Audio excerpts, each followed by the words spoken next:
Hello everyone, welcome to the channel prepare with Ichchha. I M इच्छा मिश्रा। देखिए, UP PCS prelims जो आपका पास आने वाला है और साथ में आरओ एआरओ का एग्जाम होने वाला है, उसके लिए कुछ इंपॉर्टेंट एमसीक्यूज को हम इसमें डिस्कस कर रहे हैं। 10 से 15 एमसीक्यूज रहते हैं जो कि हिंदी और इंग्लिश दोनों में ही हैं, तो इसको आप जरूर फॉलो कीजिएगा। एंड अगर आपने अभी तक चैनल को नहीं सब्सक्राइब किया है तो प्लीज कर लीजिएगा, और अगर आपको वीडियो थोड़ा सा भी अच्छा लगे तो लाइक और शेयर करना मत भूलिए। तो आइए क्वेश्चंस देख लेते हैं। तो हमारा पहला क्वेश्चन है कि राष्ट्रपति के चुनाव के संबंध में सभी जो भी संदेह या फिर जो भी विवाद होते हैं, इनकी जांच और निर्णय द्वारा किसके द्वारा किया जाता है बेसिकली, और इनका जो निर्णय होता है ये अंतिम माना जाता है। तो ये इलेक्शन कमीशन ऑफ इंडिया होगा, या फिर सर्वोच्च न्यायालय सुप्रीम कोर्ट, या फिर संसद पार्लियामेंट, या फिर वाइस प्रेसिडेंट। ठीक है, उपराष्ट्रपति होंगे यहाँ पर। तो करेक्ट आंसर यहाँ पर हो जाएगा हमारा सर्वोच्च न्यायालय यानी कि सुप्रीम कोर्ट। राइट। अगला देखते हैं।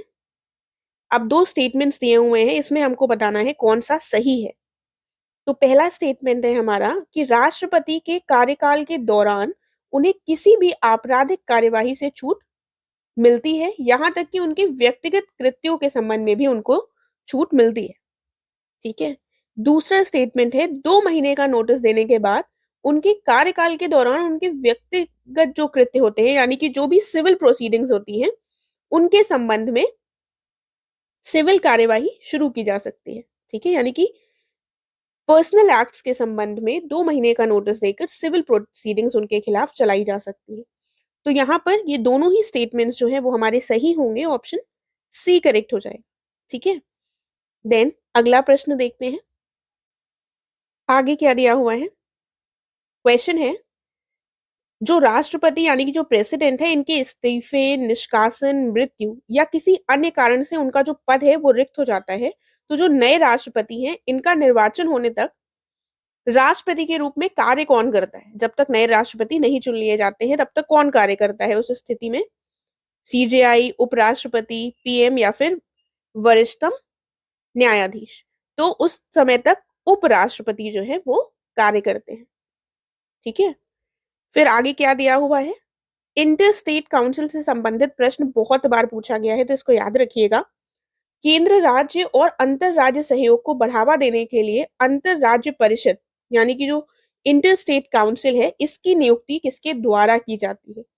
कौन करते हैं? सीजेआई, उपराष्ट्रपति, पीएम, या फिर राष्ट्रपति। देखिए, ऐसे आंसर्स हमको आसान लगते हैं, लेकिन जब ऐसे सिमिलर ऑप्शंस आ जाते हैं तो थोड़ा सा कंफ्यूजन हो जाता है। इनकी नियुक्ति राष्ट्रपति के द्वारा ही होती है। राइट। फिर अगला देख लेते हैं, अगला प्रश्न क्या है। फिर क्या दिया हुआ है? आगे दिया हुआ है एब्सोल्यूट वीटो। एब्सोल्यूट वीटो जो है ये किस दशा में एक्सरसाइज किया जाता है? ठीक है। तो स्टेटमेंट्स देख लेते हैं। पूर्ण वीटो कहेंगे इसको हिंदी में। इसका प्रयोग कब किया जाता है? निजी सदस्यों के विधेयकों के संबंध में इसको किया जाता है, यानी कि जब प्राइवेट मेंबर्स जो होते हैं वो बिल पेश करते हैं। ठीक है। जो भी मिनिस्टर्स के अलावा जो भी व्यक्ति बिल को अगर पेश करता है तो वो प्राइवेट मेंबर्स बिल कहलाती है। ठीक है, ये क्वेश्चन भी पूछा गया है तो ध्यान रखिएगा।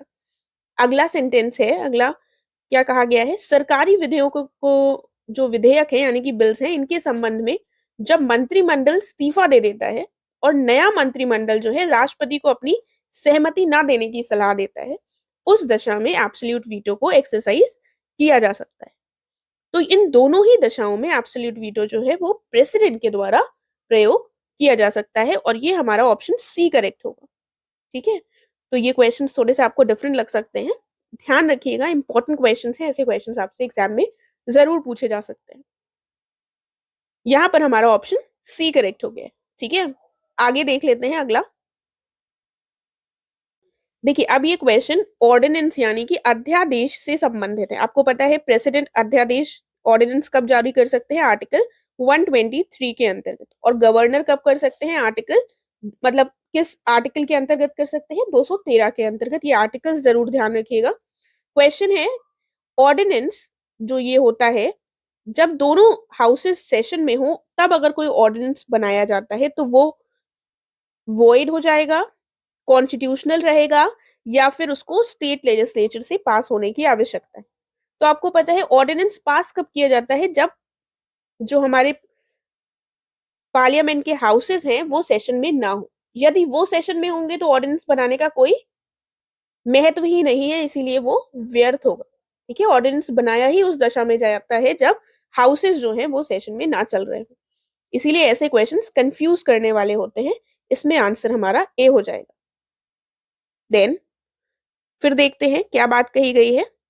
कहा गया है यदि किसी व्यक्ति का उपराष्ट्रपति के रूप में चुनाव सर्वोच्च न्यायालय द्वारा शून्य घोषित कर दिया जाता है, ठीक है, तो सर्वोच्च न्यायालय की ऐसी घोषणा की तारीख से पहले उनके द्वारा किए गए जो कार्य है उनका क्या होगा? वो अमान्य नहीं रहेंगे, वो शून्य हो जाएंगे, संसद के द्वारा इस पर निर्णय लिया जाएगा, या इनमें से कुछ भी नहीं। ठीक है, तो कुछ इसी तरह का एक प्रश्न आपसे एग्जाम में पूछा भी गया था रिसेंट ईयर्स में। तो देखिए, अब ये तारीख जैसे लगा देते हैं तो हमें थोड़ा सा टेंशन हो जाती है, शायद हमको ये पता भी हो, लेकिन यहाँ पर लिखा है घोषणा की तारीख से पहले की बात की गई है, तो आप थोड़ा सा कंफ्यूज हो सकते हैं। लेकिन यहाँ पर हमारा ऑप्शन ए होगा, वो इनवैलिडेट नहीं होंगे उनके द्वारा जो कार्य किए गए हैं। ठीक है, यानी कि भले ही जो व्यक्ति है उनको उपराष्ट्रपति के रूप में चुनाव में उन से उनको हटा दिया जाए, जो सर्वोच्च न्यायालय है वो कह दे कि उपराष्ट्रपति के रूप में अब वो कार्य नहीं करेंगे, लेकिन जो उनके द्वारा कार्य किए गए थे इससे पहले, इस डिक्लेरेशन से पहले, उसके संबंध में कोई भी इनवैलिडेशन नहीं होगा। फिर आगे बढ़ेंगे, अगला देखेंगे क्वेश्चन। क्वेश्चन है उपराष्ट्रपति को पद से हटाने का क्या आधार होगा? जो आधार होगा वो संविधान में बताया गया है, संविधान में नहीं बताया गया है, या फिर संशोधन के माध्यम से इसको जोड़ा गया है। ठीक है, तो ये प्रश्न भी एक ऐसा है जो आपको कंफ्यूज कर सकता है। तो उपराष्ट्रपति की बात हो रही है, यानी कि वाइस प्रेसिडेंट के ग्राउंड फॉर रिमूवल, तो ऐसा कोई भी उल्लेख हमारे कॉन्स्टिट्यूशन में नहीं किया गया है। ठीक है, तो ऑप्शन हमारा बी सही हो जाएगा। देन आगे देखते हैं, आगे क्या दिया हुआ है। आगे दिया हुआ है, इसमें कहा गया है, किस अनुच्छेद में कहा गया है कि उपराष्ट्रपति राज्यसभा का पदेन अध्यक्ष होगा? तो ये आसान प्रश्न है, कौन से आर्टिकल में कहा गया है आपको पता होना चाहिए इसका आंसर। तो ये बात कही गई है आर्टिकल 64 में। ठीक है, आर्टिकल 64 इसके बारे में कहता है कि ये जो उपराष्ट्रपति है ये एक्स ऑफिशियो चेयरमैन होंगे राज्यसभा के। देन क्या कहा गया है, क्वेश्चन है, ये जितने भी लोग हैं निम्नलिखित में से कौन ऐसा मुख्यमंत्री था जो आगे चलकर प्रधानमंत्री बना? ठीक है, तो इनमें से वो कौन कौन से प्राइम मिनिस्टर्स हैं जो कभी चीफ मिनिस्टर रहे थे? ठीक है, तो Morarji Desai, Charan Singh, VP Singh, PV Narasimha Rao, H D Deve Gowda, या फिर इंदिरा गांधी। राइट, देखिए जब भी ऐसे क्वेश्चन हमारे सामने आते हैं तो हमें पहले एक बार ऑप्शन से देखना है, डर नहीं जाना है। हो सकता है आप ऑप्शन से ऐसा आंसर निकाल लें, आपको किसी के बारे में पता हो या ना पता हो, आपको ये पता होगा कि इंदिरा गांधी कभी किसी स्टेट की चीफ मिनिस्टर नहीं रही है।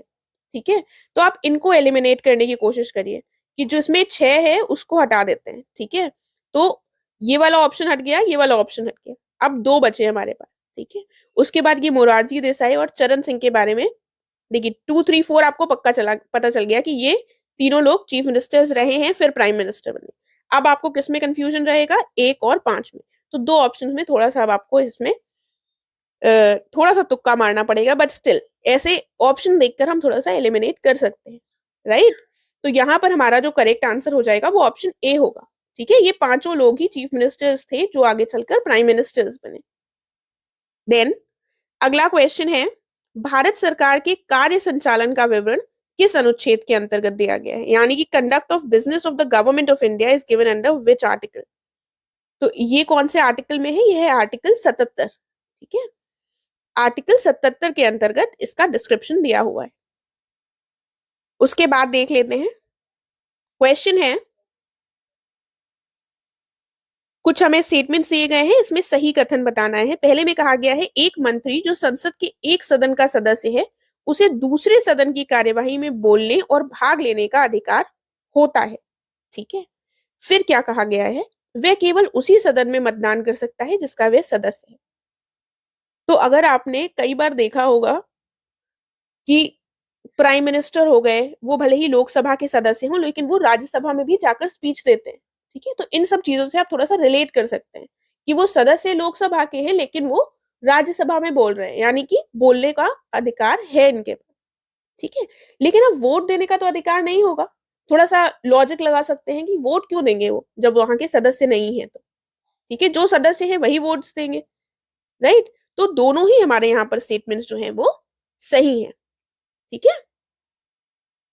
देन अब इसमें क्या कहा गया है, किस अनुच्छेद में व्यक्तिगत जिम्मेदारी का सिद्धांत शामिल है, यानी कि इंडिविजुअल रिस्पॉन्सिबिलिटी का सिद्धांत जो है वो शामिल है कौन से आर्टिकल में।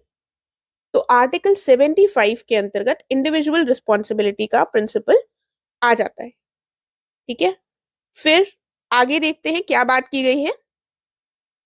इस क्वेश्चन में कहा गया है कैबिनेट को 1978 में 44वें संवैधानिक संशोधन अधिनियम द्वारा संविधान के किस अनुच्छेद में शामिल किया गया था। तो जो कैबिनेट, बेसिकली जो कैबिनेट शब्द है उसकी बात की जा रही है यहाँ पर। तो कैबिनेट शब्द जो है ये इनिशियली हमारे कॉन्स्टिट्यूशन में नहीं था, ठीक है। इसको 44वें संविधान संशोधन के द्वारा ऐड किया गया था। ये बात ध्यान रखिएगा, एक चीज तो आपको इससे पता चल गई है, 44th कॉन्स्टिट्यूशनल अमेंडमेंट 1978 से इस शब्द को ऐड किया गया था। ये क्वेश्चन भी पूछा जा सकता है। अब किस आर्टिकल में ऐड किया गया था, तो वो आर्टिकल था आर्टिकल 352, 352 में ऐड किया गया था, ठीक है। तो इस पॉइंट को याद रखिएगा। आज हमने 12-13 क्वेश्चंस डिस्कस किए हैं। आई होप आप लोगों को कोई कंफ्यूजन नहीं होगा, समझ में आ गए होंगे क्वेश्चंस। एंड केस कोई प्रॉब्लम हो तो आप पूछ सकते हैं। बाकी अच्छे से पढ़ाई कीजिए, इसी तरह से मैं और क्वेश्चंस लाने का भी प्रयास करूंगी। और आपको अच्छा लगा है तो प्लीज इसको लाइक और शेयर करना मत भूलिएगा। Thank you so much.